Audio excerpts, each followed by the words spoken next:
వేములవాడ రాజన్న ఆలయానికి వచ్చిన మోడీ కనీసం ఆలయాభివృద్ధి చేస్తామని హామీ ఇవ్వలేకపోయారన్నారు కరీంనగర్ కాంగ్రెస్ ఎంపీ అభ్యర్థి వెలిచాల రాజేందర్రావు. తాను గెలిస్తే వేములవాడతో పాటు కరీంనగర్లోని ఇతర దేవాలయాలను అభివృద్ధి చేస్తానన్నారు.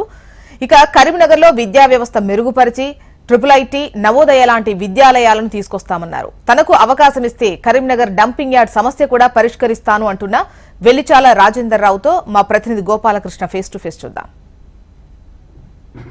కరీంనగర్ పార్లమెంట్ సెగ్మెంట్లో రాజకీయం ఒక్కసారిగా ఊపందుకుంది. త్రిముఖ పోరు నుంచి ద్విముఖ పోరుకు చేరుకునేటువంటి అవకాశాలు కనబడుతున్నాయి. కాంగ్రెస్ పార్టీ అనూహ్యంగా పుంజుకోవడంతో ఇప్పుడు చర్చనీయాంశంగా మారింది. నాతో పాటు కాంగ్రెస్ పార్టీ అభ్యర్థి ఉన్నారు.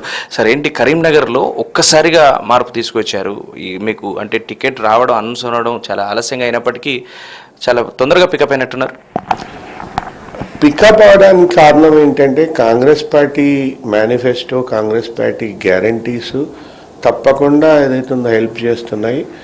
నా వ్యక్తిత్వము, మా తండ్రి గారు చేసిన వెలిచాల జగపతిరావు గారు చేసిన డెవలప్మెంట్, అభివృద్ధి ఇవన్నీ దోహదపడుతున్నాయి.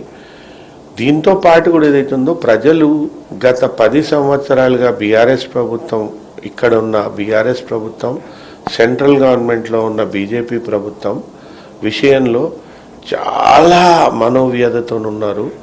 కొన్ని పనులు ఏదైతుందో వాళ్ళు ప్రజలు ఏదైతుందో అసలు చీత్కరించుకుంటున్నారు బీజేపీ బీఆర్ఎస్ విషయంలో. ఇప్పుడు మన ఫర్ ఎగ్జాంపుల్ ఇక్కడ డంప్ యార్డ్ ఉందండి. అన్నిటికన్నా ప్రధాన సమస్య హ్యూమన్ బీయింగ్స్కి ఏముంటుందండి? హెల్త్ కన్నా ప్రధాన సమస్య ఏది కాదు కదా.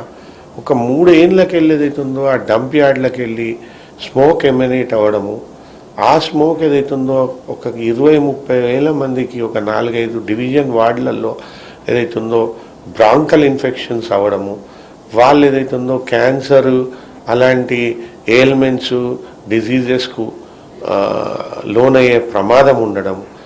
ఎన్నిసార్లు పిటిషన్ చేసినా, ఎన్నిసార్లు కలిసినా ఈ కుంభకర్ణుడు బండి సంజయ్ లేని పరిస్థితి, బీఆర్ఎస్ వాళ్ళు పట్టించుకోలేని పరిస్థితి. ఈ రోజుకు ఆ ప్రాబ్లం సాల్వ్ కాలేదు.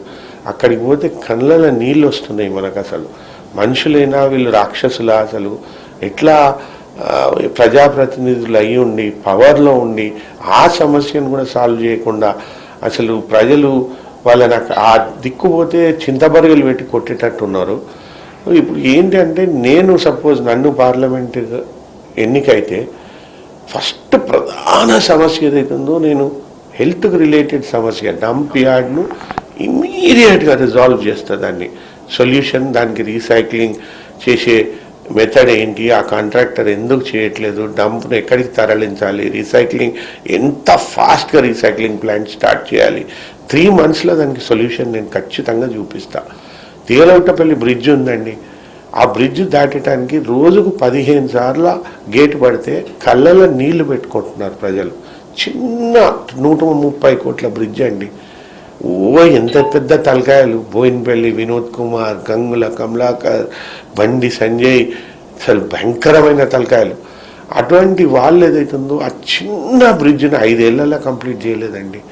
అసలు ఎంత దౌర్భాగ్యం అంటే నిజంగా ప్రజలు ఎంత కోపంగా ఉన్నారంటే 10 ఏళ్ళు, 1 టర్మ్ కాదు 2 టర్ములు ఇస్తే ఉప్పల్ కాడ ఒక బ్రిడ్జ్ ఉందండి, కమలాపూర్ పోయే తోవలో, 10 ఏళ్ల నుంచి కంప్లీట్ కాలేదండి. పొన్నం ప్రభాకర్ గారు శాంక్షన్ చేశారు ఆ బ్రిడ్జ్. అది బోయిన్పల్లి వినోద్ కుమార్ గారు చేయలేదు, బండి సంజయ్ గారు చేయలేదు, ఈరోజు కంప్లీట్ కాలేదు. సో ఎంత దయనీయమైన పరిస్థితి అంటే సిగ్గు మానం లేకుండా, సిగ్గు ఎగ్గు లేకుండా మళ్ళా ఓట్లకు వచ్చేదైతుందో మేమేదో బ్రహ్మాండం చేసినామని చెప్తున్నారు. ఇటువంటి సమస్యలు. స్మార్ట్ సిటీ ఉంది, ఎంత అవినీతి అండి. వాళ్ళ ఓన్ పార్టీ రవీందర్ సింగ్ 3 సార్లు 4 సార్లు స్టేట్మెంట్ ఇచ్చినాడు. పంది కొక్కుల్లాగా 30% తింటున్నారని ఆయనే పెట్టినాడు. 30% తింటున్నారని. 30% తింటే నాణ్యత ఎట్లుంటుందండి? ఈరోజు బయటికి వెళ్ళి మీరు కాలు పెట్టండి, రోడ్డు కుంగిపోతుంది. డ్రైన్ మీద కాలు పెట్టండి, కుంగిపోతుంది. పేమెంట్స్ మీద కాలు పెట్టండి, టైల్స్ అన్నీ ఊడి బయటకు వచ్చేస్తున్నాయి. ఇంత అవినీతి, ఆ 1000 కోట్ల తీసుకొచ్చేదైతుందో అవినీతి పాల్పడుడైనా వీళ్ళు చేసిన పని.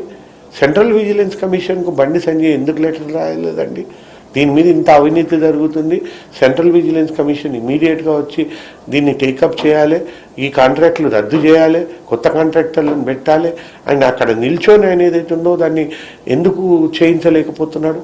ఆ వర్క్స్ కొన్ని నాణ్యత లోపించిన కుంభకర్ణులాగా నిద్ర ఎందుకు పోతున్నాడు?